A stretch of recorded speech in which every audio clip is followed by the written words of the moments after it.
Welcome to Mo's Market Pulse. I'm your host, Sara Mokaram, founder of Mo Digital Solutions, where we help businesses hit their revenue goals and thrive. On this podcast, we talk with industry leaders about their business, market trends, strategies, and what's ahead. Today, I'm excited to have Mike Thompson, CEO of Learner Mobile, join us. Mike, thanks so much for joining me today. Hey, Sarah, good to connect and be a part of your podcast today. And so I'm really excited to dive right into your journey and everything happening with Learner Mobile. But I'd like to start by just getting a feel for your background and the foundation of Learner Mobile. So can you share just the origin story of Learner Mobile, what inspired the idea and what problem you were trying to solve? Yeah, you bet. So I come from the advertising industry and had an ad agency in the past that was really successful. We were doing a lot of work with Procter and Gamble and Walmart and Coca-Cola and groups like that. And so it was a lot of fun. I really enjoyed the creative space. I enjoyed the narrative and the story but my wife and I lost our first son to leukemia, and it was one of those deals, those seasons of life when you're just knocked down. And for me, it was brutal, obviously. And you just realize how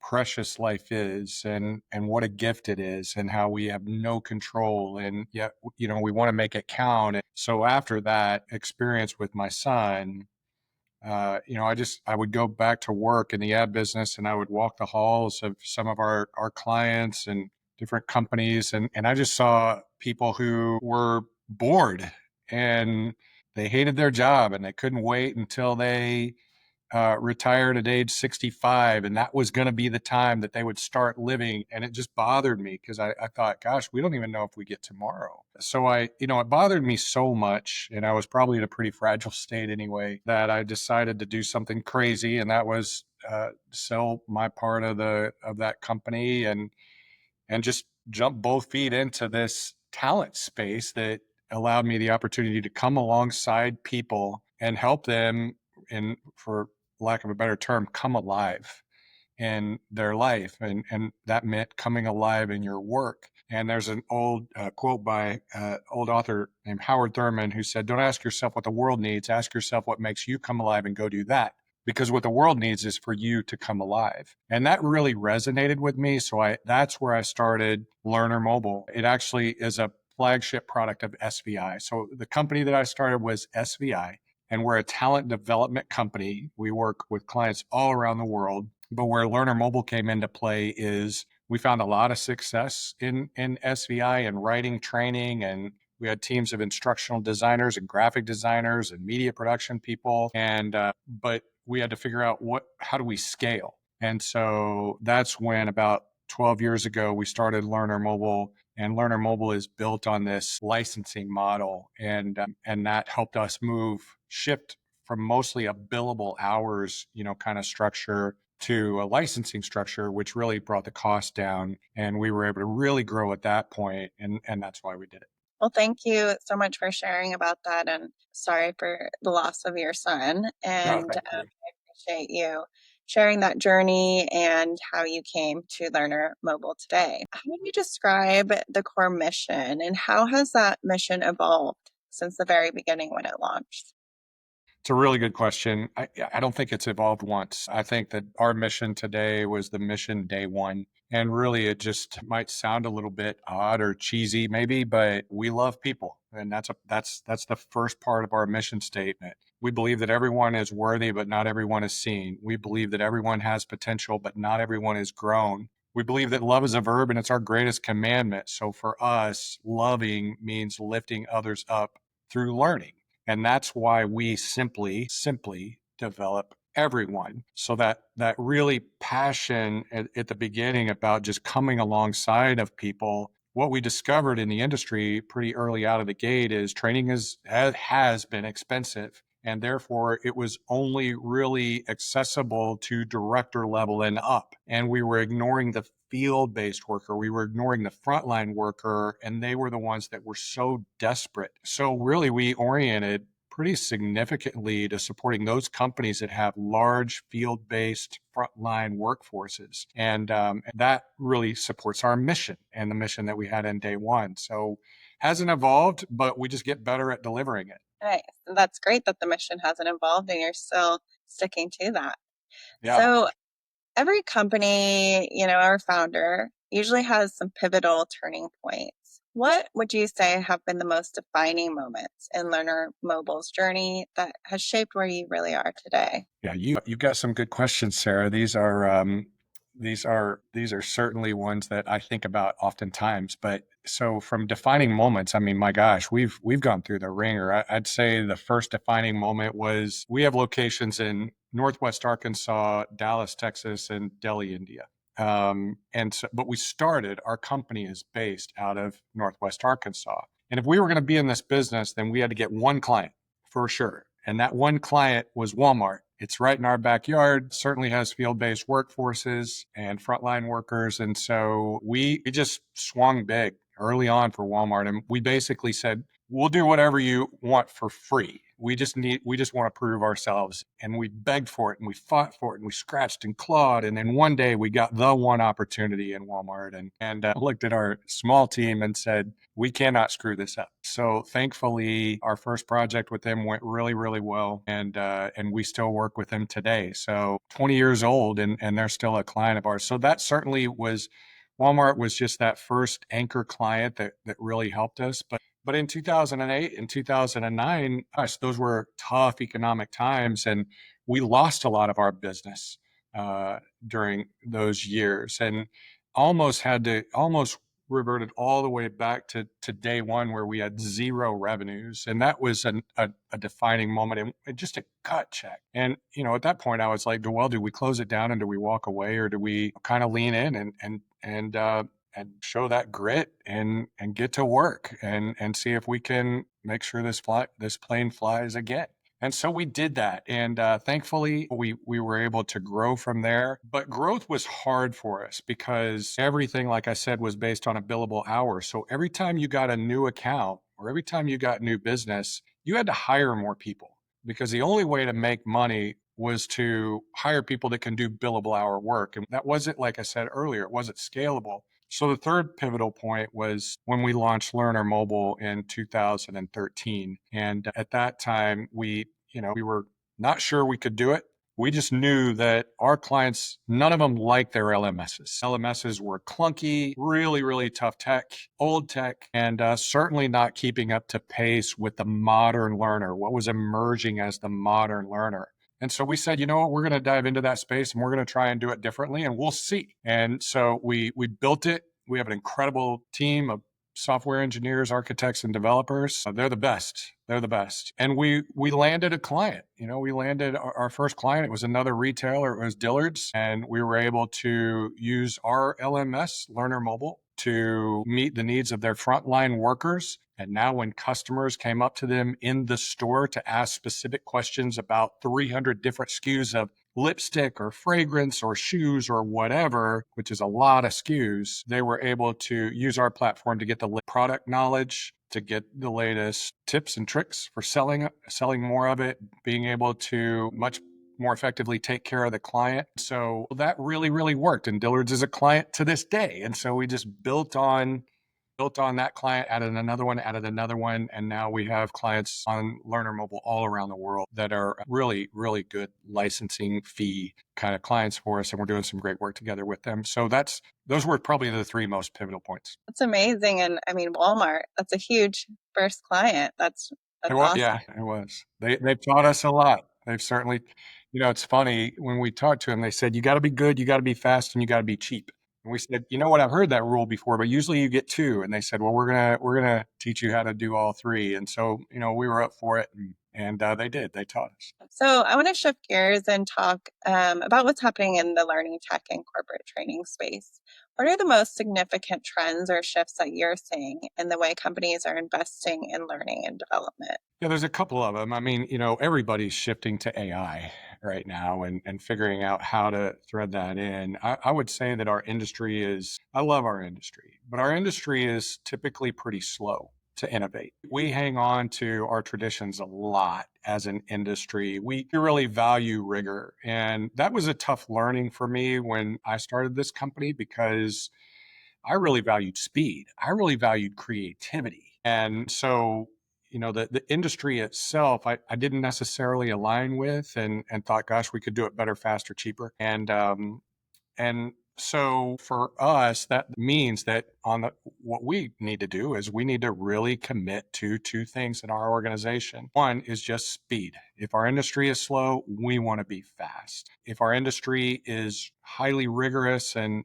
academic, then we want to be fresh and relevant. And so that means that if the industry, it used to take months and months to stand up to design and develop and stand up a training course, we were going to do it in days, not weeks, not months. And so that was something that was really, really important to us. And AI has certainly allowed us to gain speed. And AI certainly allowed us to be more relevant, not having those courses that are long form and long shelf life. We oriented to short form and short shelf life. So our content, our training courses that we build for our clients, they don't stay up there for years. They stay up there for months. Sometimes they stay up there for weeks. And we're constantly refreshing that content and coming up with new content because the speed of business is so fast that training gets outdated within weeks, not months. And we wanted to make sure that we oriented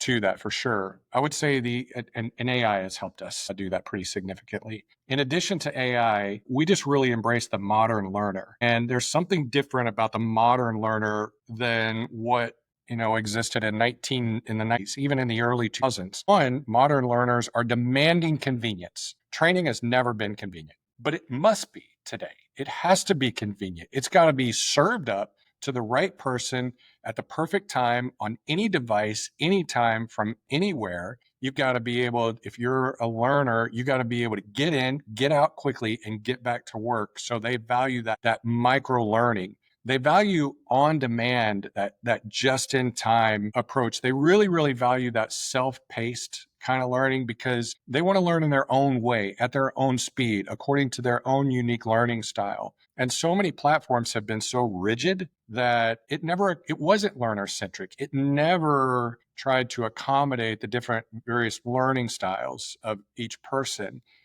And it would put everyone on the same track and force them to operate at the same pace. And that really slowed down everything.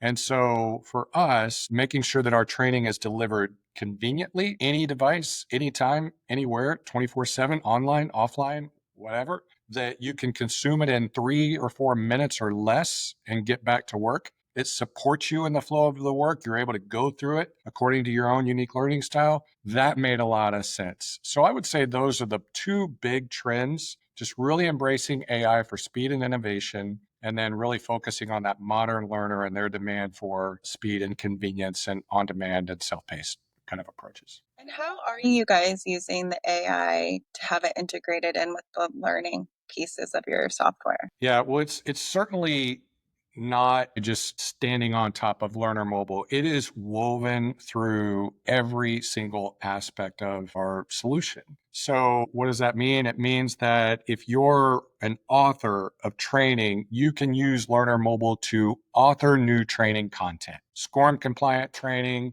micro learnings, PDFs, videos, audio, whatever. You can do that inside of Learner Mobile. And so now we've got to achieve speed. And so what we do is if you're authoring within Learner Mobile, you have AI options at the element level. So if you're wanting to just do grammar checks at any point in the authoring, you can access AI. If you want to use AI to pick certain activities for the training, AI can do that. If you want to add new elements or get recommendations of what elements are most appropriate for this particular target audience, an element meaning like flip cards or quizzes or knowledge checks, things like that. AI helps build out the knowledge checks and the quizzes and help support those interactive elements in gamification. So a lot of that kind of stuff, AI can even accommodate the style. Do you want it formal? Do you want it informal? Do you want it funny? Do you want it serious?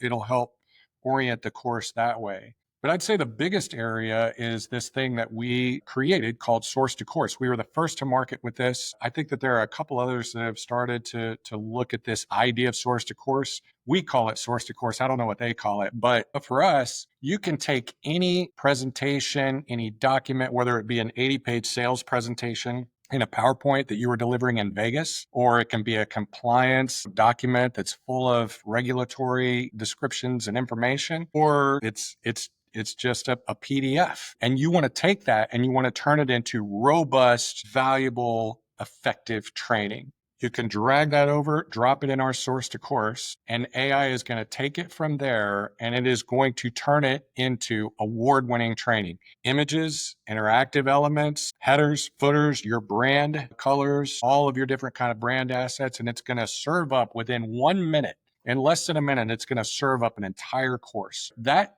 step alone used to take 10 hours, 11 hours, and now it takes less than a minute. So our instructional designers now can opt in after the source to course, review it 50 steps ahead, and just start to look for, how can I elevate this? What would I add to it? How can I improve the experience? But AI certainly helped them get most of the way down the road, and now they get to focus on really the sweetening of it and to make sure that it's perfectly accurate. That's incredible. Source to course seems so valuable to so many people. It saves so Sarah, many hours of time. yeah, Sarah, I'm embarrassed to say this because I don't know that it's even believable, but it oftentimes saves up to 90% of an instructional designer's time using source to course. So Okay. before they do one course in 40 hours, and now they get to do, one course in 4 hours. So it has that big of an impact. And because of that, they can do more courses now. So Mhm. AI is not stealing any jobs. It's not taking any of the value off of instructional designers, but it certainly is allowing instructional designers to do a lot more. And we Mhm. love that about it. Yeah.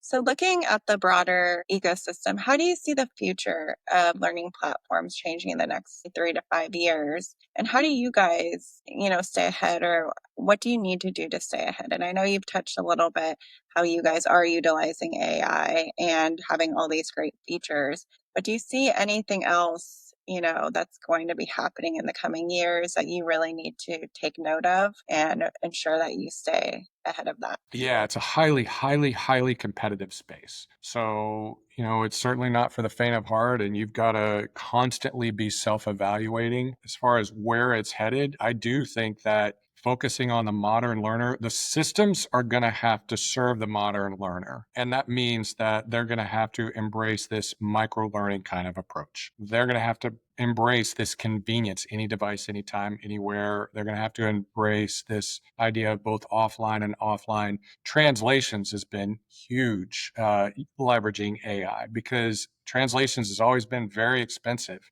Now it's not. Now you can run your course through AI and have it translate to 100 different languages, and you'll need to review it. No, we would never suggest that you have AI do it and then you walk away and expect it to be 100%. It won't be, but it can be 70% or 75% of the way there, and that's really been a big impact for translations. I think the other thing that is going to be important going forward for LMSs in the future is just integrations. We're seeing more and more and more integrations. And what integrations really allow you to do is it allows novices to be able to come in and really implement a pretty robust platform into a complex organization fairly easily through open API. We integrate with Canva, for example. So we really value the visual nature of training as well. So Learner Mobile integrates with Canva. So if you're not a designer, but you can write training, Canva is such a powerful tool that can help you make your training look beautiful, and that automatically gets integrated into our system. But there's also integrations with analytics, and integrations with video production and things like that. So it's pretty exciting. I would say those things is really just that, embracing that modern learner and really focusing on the integrations and continuing to keep up with it. Okay, great. So I want to dig into how you're growing your business and reaching your ideal customers right now. What's working best right now in terms of client acquisition? Where are you seeing traction and momentum? Yeah, so I think in a couple of areas, but one of those areas is through channel partners. We work with industry experts, even associations, where these associations serve thousands of member companies. And we really rely on those associations' subject matter expertise. And so they become the subject matter expert for us as we go to the marketplace, and we're able to lock arms with those associations, and it's a significant revenue share opportunity. It's helping these associations add more to their toolbox that they can offer their members. So those associations oftentimes serve as those channel partners for various industries. I think the other thing that has been highly effective is we don't just demo our product. Our product is so easy to use, and because it's built for speed and because it's built for simplicity, it's a product that is easy to configure. So rather than doing demos all the time, we really like to serve up proof of concepts. And we can take source content from any interested client, any interested organization. And we can say, you know what, just send us 5 or 6 courses. And we're going to drop this into our source to course. And we're going to have our instructional designers get a hold of it. And within 4 or 5 days, we've got an amazing proof of concept that we can showcase. So it's not just showcasing a demo of somebody else. It's really showcasing what Learner Mobile looks like for that particular client. We don't charge for those POCs. We just do them because we can do them really, really fast and we can do them really, really well. And that way, the people who are considering Learner Mobile, they don't have to guess what it might look like. They get to see exactly what it's going to look like before they make the purchase. It also probably demonstrates how quickly and easy your platform is, though, too. If you're able to Absolutely. turn around such a amazing proof of concept within days, you must Right. have a platform that's easy to use. Nailed That's a it. great point. Absolutely. And so what type of clients have you found really benefit from this platform? Is there a specific industry or type of companies that you think, you've seen the most success with? Yeah, that's easy. It's field-based workers, it's frontline workers. Those whether you have 10,000 insurance agents scattered throughout the country, or you've got people working off of oil rigs in the middle of the ocean, or you've got car wash attendants that greet the customer before they go through that tunnel, healthcare workers. So we're big in the healthcare business, we're big in the aviation business. You've got flight attendants and pilots and airport operations. And so they have field-based workforces. So those all make sense to us. And why we've seen it be most effective is because, let's take the car wash industry, for example. I'm going to Vegas this weekend for the International Car Wash Show. And so they're top of mind. And we really value our partnership with ICA, International Car Wash Association. They're an incredible organization. And the car wash business has just exploded and continues to explode. The challenge with such growth coming from an industry is they've got to hire all these people that welcome the clients, make sure the machines work okay, handle customer service issues. I mean, there's just all kinds of safety and chemicals and products and all of that kind of stuff, what to do on bad weather days. And these frontline workers that are at these car washes, they don't have a bunch of information in front of them. And there's not a ton of training to prepare you for that. So we became the preferred learning management system for the car wash industry, and we're able to get just in time, on demand, quick in, quick out kind of training to those frontline attendants at the car washes. The impact that has had is car washes sell a lot of accessories as well. They sell subscriptions, they sell accessories. Well, when many of those car wash clients implemented Learner Mobile, they saw a 150% increase in sales of accessories, because for the first time, there are people that were talking to the guests, knew what they were supposed to say, knew what they were supposed to sell, could reference it right then and right there, and make the perfect pitch for that customer. And we had one car wash that they implemented it, and within 3 days they had sold out of all of their inventory of accessories. So they had to go through some hoops to replenish. But I would say the impact on those frontline field-based workers, those kinds of industries, has had enormous impact, and we lean heavily into those industries. That makes sense. Just having that information right there for those people who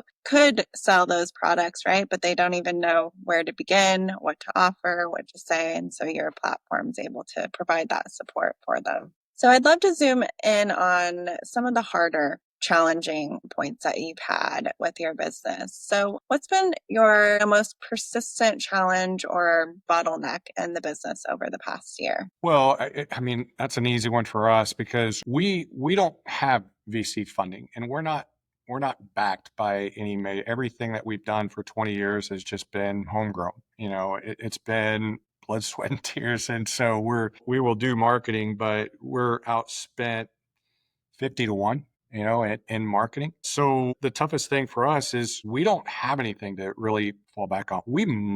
There is no failure's not an option. We can't get it wrong. And we do at times. If we do, we better be very, very, very fast to recover. We can't afford to go 2 or 3 years of losing money. We have to make money every single time. And so we've got to not only manage the revenue growth side, we've got to manage the expense side to make sure that we're achieving profitability year in, year out. Now, we achieve significant profitability year in and out, but we're reinvesting that back into our tools, back into our systems. And we have to because we fund ourselves. So that whole thing is, how do you compete with the multi-billion-dollar companies that are in your space when they can outspend you 50, 100, 1,000 to 1? And so we've got to be better. We've got to be faster, and we probably got to be a bit more innovative. And that means that we got to try a lot of things. And that means we got to, if not all of them are going to be home runs or even base hits, some of them are going to be strikeouts. And we got to be okay with that. We got to be able to be okay with failing fast, learning, and then quickly applying it and doing it better. So I just think that there's probably maybe a lot, I don't know, this may not be fair to say, but there's a lot of pressure, on us just to, as the smaller, kind of organization, how do we compete? And I think the way that we do that is through our speed and our innovation and our quality. Hmm.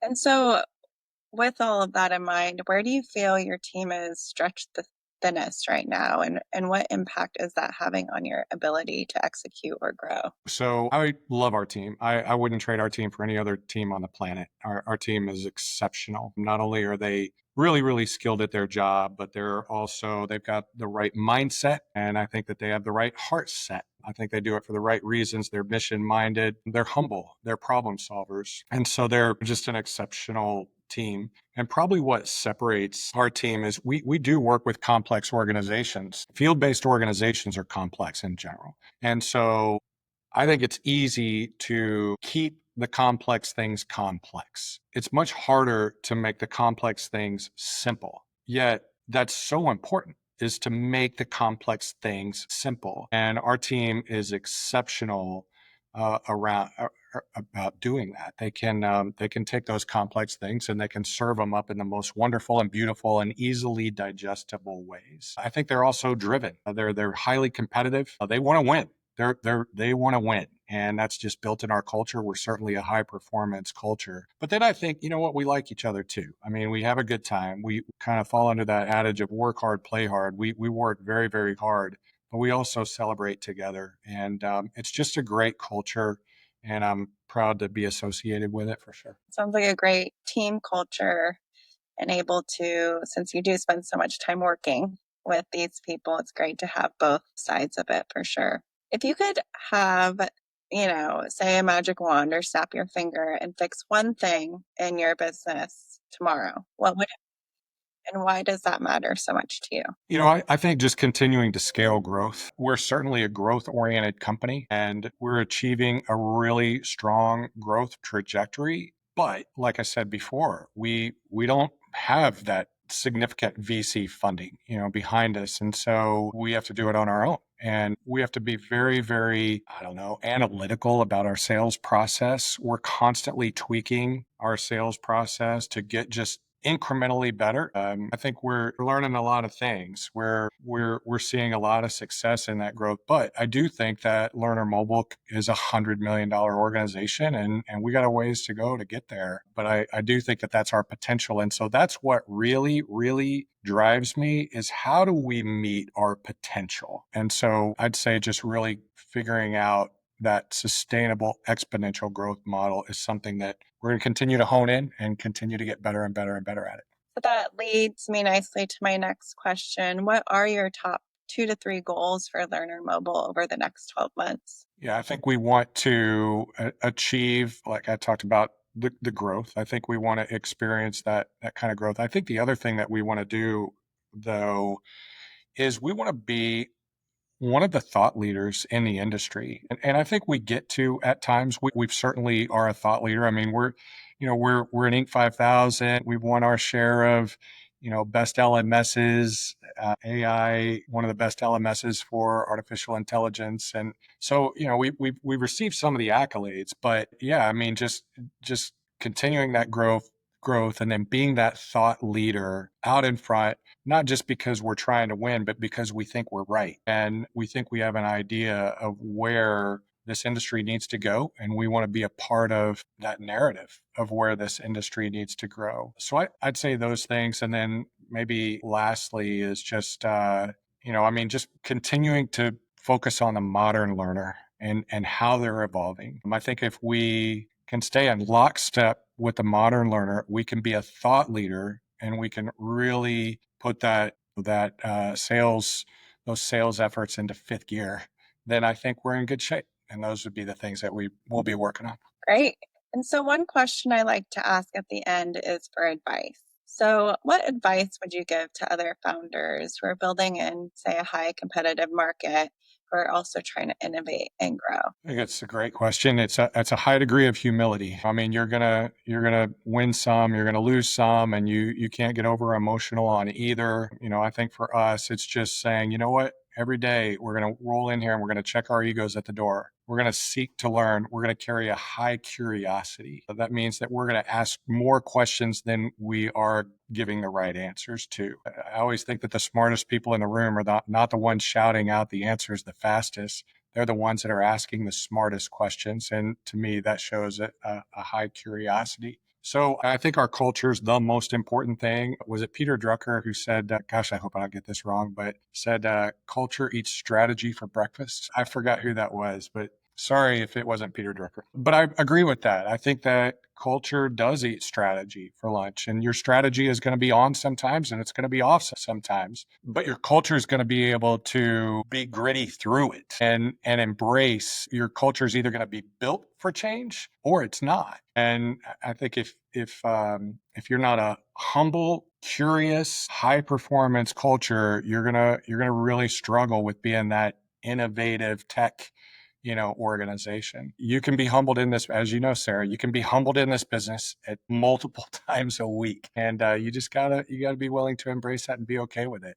But certainly having that commitment to win, I think really ignites the ability to sustain that grittiness that it takes to move forward. Great. That's really great advice. And for anyone who wants to learn more about Learner Mobile or reach out to you, what is the best way? Yeah, so learnermobile.com is our website, and you can contact us through there. And then, I've got my email that if anyone wants to interact, it's mike.thompson@learnermobile.com. Perfect. Well, thank you so much for joining us today, Mike. And thank you, everyone, for tuning into Mo's Market Pulse. If you enjoyed this episode, be sure to subscribe, leave us a comment, and join us again to hear more insights from leaders coming up on future episodes. Thanks again, Mike. Thank you, Sarah.